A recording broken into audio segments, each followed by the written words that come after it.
2025 का साल राशि अनुसार आपके लिए क्या कुछ खास लेकर आ रहा है। हर किसी को ये जानने की क्यूरियोसिटी है कि मैम 2025 का साल हमारे लिए कैसा रहने वाला है, हमारे फाइनेंसेस कैसे रहेंगे, करियर में हमें कैसे ग्रोथ जो है वो देखने को मिल सकती है। तो आज की वीडियो स्पेसिफिकली हम आपको बताने वाले हैं कि मेष राशि के जातकों के लिए कैसा रहने वाला है 2025 का साल। तो अगर आपकी लग्न राशि चंद्र राशि जो है वो मेष राशि बनती है तो ऐसे में किस तरीके से इस साल के दौरान आप प्रभावित रहने वाले हैं, आज की वीडियो में हम उसी की बात करने वाले हैं। नमस्कार, मैं हूं astro vastu expert Savi Singh and welcome to my YouTube channel.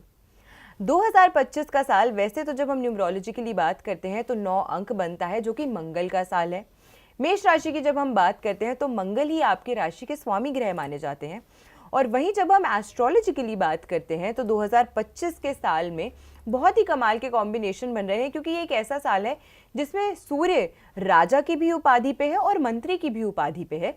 और ये प्लैनेट जो है सूर्य वो नेचुरली आपके राशि के स्वामी मंगल के साथ एक फ्रेंडली कंपैटिबिलिटी में जो है वो पाया जाता है। सूर्य और मंगल के कॉम्बिनेशन से जो व्यक्ति इस साल के दौरान प्रभावित होने वाले हैं उनको किस तरीके के अपनी लाइफ में बड़े चेंजेस जो हैं वो देखने को मिल सकते हैं, उसकी भी हम बात करेंगे। लेकिन 2025 का साल, mind my words, is going to be a very eventful year. ये एक बहुत ही ज़्यादा कमाल का, बहुत ही ज़्यादा इवेंटफुल ईयर जो है वो रहने वाला है। और ऐसा इसीलिए है क्योंकि 2025 के साल में आपको एक्सपेक्ट द अनएक्सपेक्टेड करना है, यानी कि एक ऐसा साल रहने वाला है जो आपने नहीं सोचा होगा। आपकी सोच से परे बदलाव जो है वो आपको देखने को इस साल के दौरान स्पेसिफिकली मिल सकते हैं।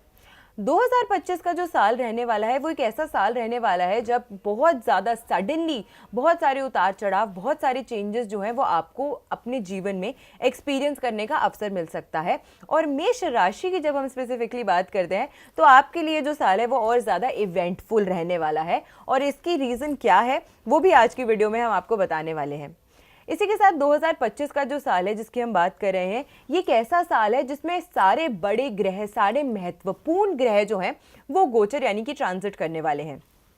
शनि का गोचर होगा मार्च में, मई में जुपिटर देवगुरु बृहस्पति का गोचर होगा, और वहीं साथ में राहु और केतु के जो ग्रह हैं वो भी गोचर करने वाले हैं। तो सबसे धीमी गति से चलने वाले, सबसे ज़्यादा एक व्यक्ति विशेष पे इम्पैक्ट और प्रभाव डालने वाले ये जो 4 महत्वपूर्ण ग्रह हैं वो सभी ग्रह 2025 के साल में गोचर कर रहे हैं, ट्रांजिट कर रहे हैं। और जब भी कोई ग्रह ट्रांजिट करता है तो वो एक अपनी सेटल्ड लाइफ से, एक अपनी सेटल्ड मूवमेंट से थोड़ा सा चेंज करता है, थोड़ा सा बदलाव लाता है। और उस बदलाव से एडजस्ट करने में आप जो जातक होते हैं, जो लोग होते हैं, उनको कहीं ना कहीं अपने जीवन में थोड़ा सा एक टाइम जो है वो लगता है।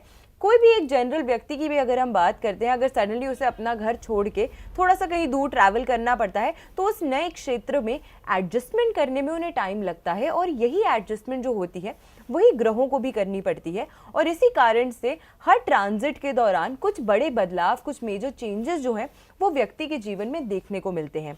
मेष राशि के लिए अब ये जो साल है वो और ज़्यादा इवेंटफुल क्यों हो जाता है उसकी भी हम सबसे पहले चर्चा करते हैं। क्योंकि मार्च तक तो आपके लिए ये जो पीरियड है वो काफ़ी नॉर्मल लगने वाला है, अनुकूल लगने वाला है आपके लिए। एक तरीके से ये जो पीरियड है वो बहुत ज़्यादा बड़े उतार चढ़ाव जो है वो आपके लिए नहीं लेकर आएगा। लेकिन 29 मार्च से जैसे ही शनि देव जो हैं वो अपना ग्रह परिवर्तन करेंगे, अपना घर परिवर्तन करेंगे, यानी कि ट्रांजिट करेंगे। अभी शनि देव जो है वो अपनी मूल त्रिकोण राशि कुंभ राशि में प्लेस्ड है, लेकिन जैसे ही शनि 29 मार्च को अपनी मूल त्रिकोण राशि को छोड़कर 12वीं राशि में यानी कि मीन राशि में प्रवेश करेंगे, उस टाइम के दौरान ही आपकी मेष राशि से प्रभावित होने वाली व्यक्तियों की साढ़े साती जो है वो शुरू हो जाएगी।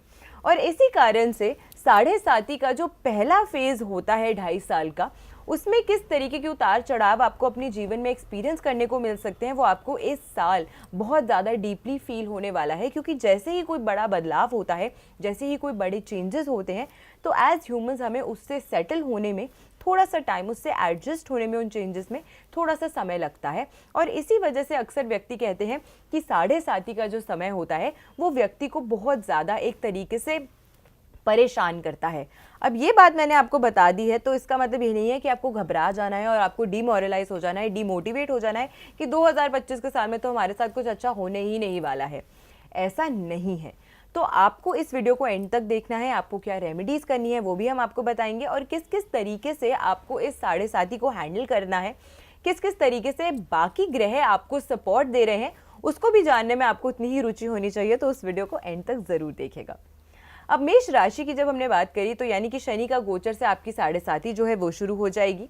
वहीं इसी के साथ में जो 29 मार्च से लेकर गुरु के गोचर तक यानी कि 14 मई तक का जो पीरियड रहने वाला है वो एक और कमाल का पीरियड रहने वाला है, क्योंकि अभी जब शनि अपनी मूल त्रिकोण राशि में प्लेस्ड है तो वो डायरेक्टली आपकी एरीज की राशि जो है उसको प्रभावित कर रहे हैं, क्योंकि उसको दृष्टित कर रहे हैं।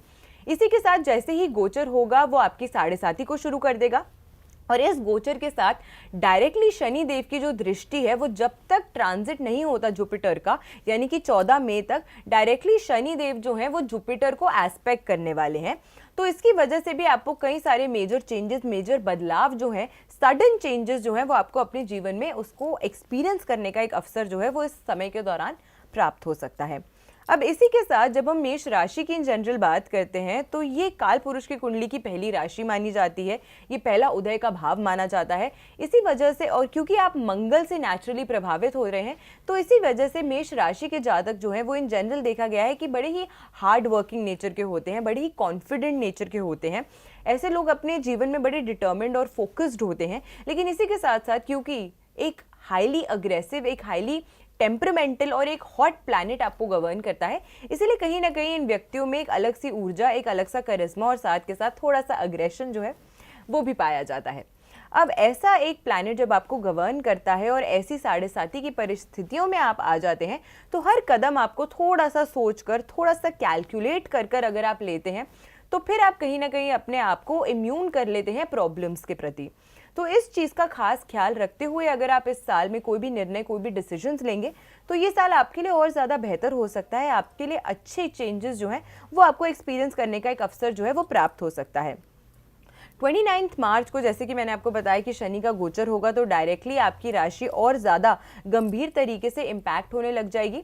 लेकिन इसी के साथ जब हम बाकी मेजर प्लैनेट्स की बात करते हैं तो गुरु की अगर हम सबसे पहले अभी बात करते हैं तो वो ग्रह जो है वो आपकी कुंडली के सेकंड हाउस में, जो कि आपके धन का भाव है, आपके वाणी का भाव है और आपकी कुटुंब, आपके फैमिली लाइफ और हैप्पीनेस का भाव है, वहाँ पे स्थित है और वृषभ राशि में स्थित है। तो इस समय के दौरान जो है जब तक गुरु गोचर नहीं कर लेते हैं और स्पेशली मार्च तक जब तक शनि की दृष्टि नहीं पड़ रही है, उस टाइम तक आपको गुरु जो है वो काफ़ी सपोर्ट जो है वो प्रदान करने वाले हैं इस क्षेत्र में। आपको अच्छा लाभ जो है वो इस क्षेत्र में मिलने वाला है, आपकी फाइनेंशियल ग्रोथ हो सकती है, आप अच्छे साउंड फाइनेंशियल डिसीजंस जो हैं वो 29 मार्च तक यानी कि शुरुआती के 3 महीनों में आप ले सकते हैं। लेकिन उसके बाद जैसे ही 7.5 शुरू होगी और शनि की डायरेक्ट दृष्टि इस भाव पर पड़ने लग जाएगी, तब कहीं ना कहीं फाइनेंसेस से जुड़ी हुई थोड़ी सी तकलीफ, थोड़ी सी दिक्कतें जो है उनका सामना आपको करना पड़ सकता है। फर्स्ट फेज जो 7.5 का होता है एक व्यक्ति का, वो कहीं ना कहीं उनको बहुत ज़्यादा इमोशनली, फाइनेंशियली और साथ के साथ फिजिकली भी थोड़ा सा परेशान जो करता है, थोड़ा सा ड्रेन करने वाला जो समय होता है वो माना गया है, क्योंकि बहुत जल्दी से अडेप्ट नहीं कर पाते हैं लोग अपने जीवन में चेंजेस को, बदलाव को, और बदलाव बहुत सडनली शनि देव की जो 7.5 होती है वो व्यक्ति के जीवन में लेकर आता है। भले ही ये एक धीरे चलने वाला प्लैनेट है, लेकिन क्योंकि एक नेचुरली मैलेफिक प्लैनेट कंसिडर किया जाता है, इसीलिए हाथ आने वाले रिजल्ट्स को और ज़्यादा डिले और ज़्यादा परेशान जो है वो करने लग जाता है। तो इसी वजह से फर्स्ट फेज ऑफ 7.5 जो होती है वो थोड़ी सी हर व्यक्ति के लिए डिफिकल्ट मानी जाती है। और आप इंडिविजुअल नहीं है, दुनिया में जितने भी लोग मेष राशि से गवर्न हो रहे हैं उनको कहीं ना कहीं इस तरीके का इम्पैक्ट अपने जीवन में देखने को मिल सकता है। तो you are not alone in this. तो इसी वजह से आपको डिसहार्टन या डीमोरलाइज बिल्कुल भी नहीं होना है। आपके लिए अच्छी रेमेडीज जो है वो हम जरूर आज की वीडियो में शेयर करने वाले हैं। स्वास्थ्य के लिहाज से जब हम बात करते हैं तो स्टार्टिंग के 3 महीने जो है आप हेल्दी महसूस करेंगे, आप फिटनेस की ओर ध्यान देते हुए नजर आएंगे। बट जैसे ही 7.5 शुरू होगी और साथ के साथ जैसे ही शनि आपकी इस भाव को इम्पैक्ट करने लग जाएगा, तब आगे जाके कहीं ना कहीं आपको पैरों से जुड़ी हुई जो समस्या है या हड्डियों से जुड़ी हुई जो समस्या है, या स्पेसिफिकली आपकी लोअर बॉडी की अगर हम बात करते हैं, लेग्स, फीट, इस तरीके की जो दिक्कतें हैं, जॉइंट पेन जो है वो कहीं ना कहीं आपको थोड़ा सा परेशान कर सकती है, जिसकी वजह से आपको लगेगा कि स्वास्थ्य भी आपका उतना साथ, उतना सहयोग इस समय के दौरान नहीं दे रहा है। तो पहले से ही खुद को अगर आप थोड़ा सा फिट और एक्टिव रखने का प्रयास करते हैं तो वो आपके लिए ज़्यादा बेनिफिशियल इस समय के दौरान रहने वाला है। करियर और आर्थिक, आपकी फाइनेंसेस और आपकी करियर की अगर हम इस साल में बात करते हैं तो करियर के लिहाज से मार्च तक का पीरियड आपके लिए अच्छा रहने वाला है, लेकिन उसके बाद में शनि के ट्रांजिट की वजह से वो डायरेक्टली आपके 6th हाउस को देखने वाला है। तो ऐसे में धीरे धीरे करके आप देखेंगे कि आपकी जॉब सेक्टर में आपको ऐसा लगेगा कि वर्क प्रेशर आप पे बहुत ज़्यादा पड़ गया है, आपसे लोगों की एक्सपेक्टेशन बहुत बढ़ गई है और आप वो एक्सपेक्टेशन मीट नहीं कर पा रहे हैं, जिसकी वजह से कहीं ना कहीं आप थोड़ा सा सैचुरेटेड, थोड़ा सा ज़्यादा परेशान और थोड़ा सा ज़्यादा अपने आप को इस समय के दौरान आप कहीं ना कहीं फिजिकली और मेंटली एग्जॉस्टेड जो है वो महसूस कर सकते हैं। लेकिन रेमेडीज़ भी हैं जो आपको इस समय के दौरान ज़रूर करनी है, जो आपको बहुत ज़्यादा लाभ दे सकती है। सबसे पहली रेमेडी जो आपको इस समय के दौरान करनी चाहिए वो ये है कि आपको हनुमान मंदिर ज़रूर जाना चाहिए, हनुमान चालीसा ज़रूर पढ़नी चाहिए। इससे आपको बहुत ज़्यादा लाभ प्राप्त होगा, क्योंकि ये मंगल जो है वो आपके इस ग्रह को बल देगा, इस ग्रह को ताकतवर बनाएगा। क्योंकि मंगल, जब हम आपकी राशि की बात करते हैं तो मंगल इक्वल्स टू एरीज, यानी कि आपके खुद की एनर्जी को बूस्ट करने के लिए जिस प्लैनेट को सबसे ज़्यादा मजबूत होना चाहिए वो मंगल रहने वाला है। तो इसी वजह से आपको ज़रूर मंगलवार के दिन और शनिवार दोनों ही दिन ये हनुमान चालीसा आपको पढ़नी चाहिए। और अगर आप किसी ऐसे शनि मंदिर जाते हैं जहाँ पे हनुमान जी की भी मूर्ति वहाँ पे विराजित हो तो ये और भी ज़्यादा शुभता आपको प्रदान करेगी। तो इसी वजह से शनिवार के दिन आपको शनि मंदिर ज़रूर जाना चाहिए, मंगलवार के दिन आपको हनुमान जी की पूजा अर्चना ज़रूर करनी चाहिए। इसी के साथ सैटरडे के दिन अगर आप ज़रूरतमंद व्यक्तियों को कुछ काली चीज़ की डोनेशन करते हैं, या जैसे पुराने जूते हो गए, चप्पल हो गई, या फिर अम्ब्रेला, छाता, इस तरीके की अगर आप डोनेशंस करते हैं तो ये भी आपको बहुत ज़्यादा लाभ इस समय के दौरान प्रदान करेगा, आपकी एनर्जीज़ को थोड़ा सा बेटर करेगा, आपके माइंड में जो उथल पुथल एंग्जाइटी जो रहने वाली है उसको कहीं ना कहीं थोड़ा सा कंट्रोल करते हुए नज़र आएगा।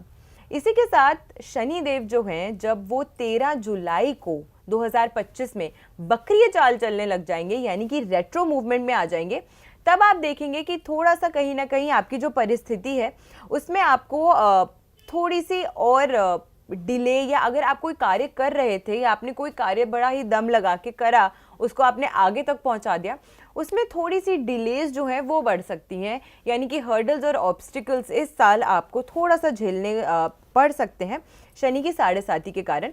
आर्थिक जीवन की अगर हम बात करते हैं, आपके फाइनेंसेस के समय की हम दौरान बात करते हैं तो आपके खर्चे बहुत ज़्यादा बढ़ सकते हैं।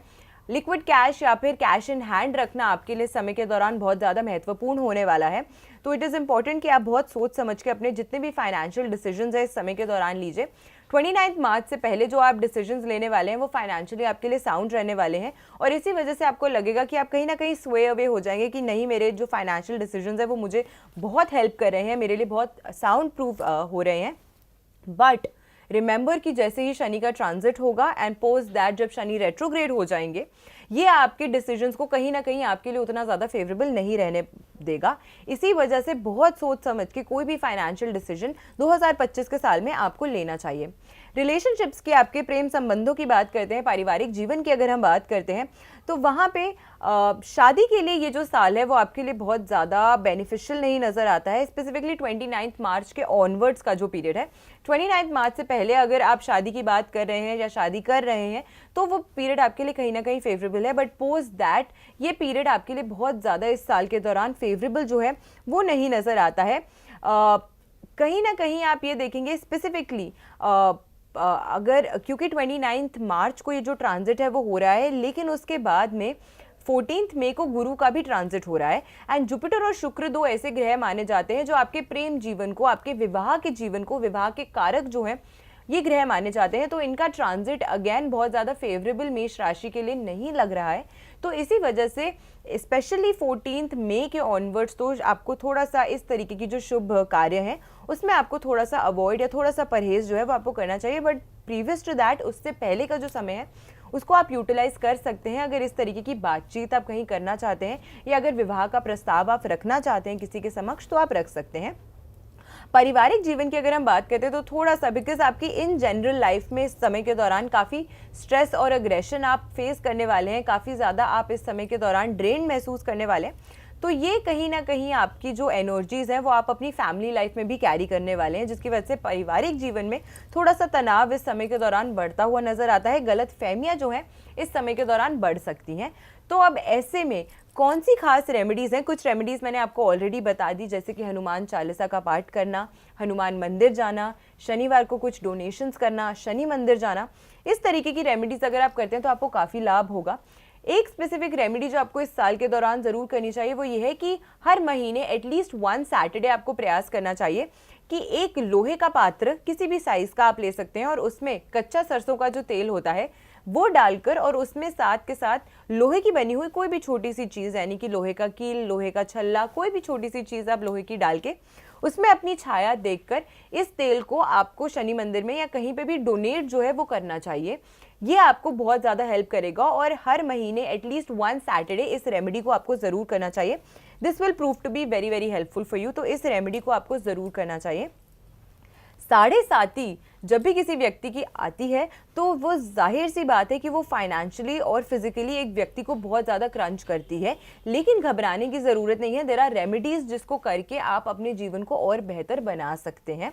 अगर आप कोई भी ऐसे व्यक्ति हैं जिसकी नेचुरल हॉरोस्कोप में ही शनि देव की जो स्थिति है वो पीड़ित है, तो I would definitely suggest you कि आपको एक हॉरोस्कोप रीडिंग ज़रूर लेनी चाहिए, अपना कुंडली विश्लेषण आपको ज़रूर करना चाहिए। एंड अगर आपको लगता है कि इस तरीके की दिक्कतों का सामना आपको टाइम एंड अगेन करना पड़ रहा है 2025 के साल में, तो फिर डेफिनेटली आपको एक एक्सपर्ट की एडवाइस लेकर और बेटर रेमेडीज़ या और किस तरीके की या और किस ग्रह को मजबूत करके आप अपने शनि को और थोड़ा शांत कर सकते हैं वो आप समझ सकते हैं और बेहतर तरीके से। तो आशा करते हैं आज की जो वीडियो है वो आपको पसंद आई होगी।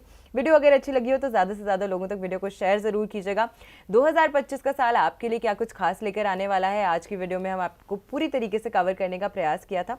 तो वीडियो अगर अच्छी लगी हो तो ज़्यादा लोगों को इस वीडियो को शेयर ज़रूर कीजिएगा ताकि वो भी जान सके कि 2025 का साल उनके लिए कैसा रहने वाला है। आपकी राशियों के हाल के साथ और आपकी राशि के राशिफल के साथ 2025 में क्या कुछ खास रहने वाला है, इस चैनल पर उनकी वीडियोस लेकर हम फिर से हाजिर होंगे। आशा करती हूँ आपका दिन शुभ रहे और 2025 के नए वर्ष की आप सभी को हार्दिक शुभकामनाएं। नमस्कार।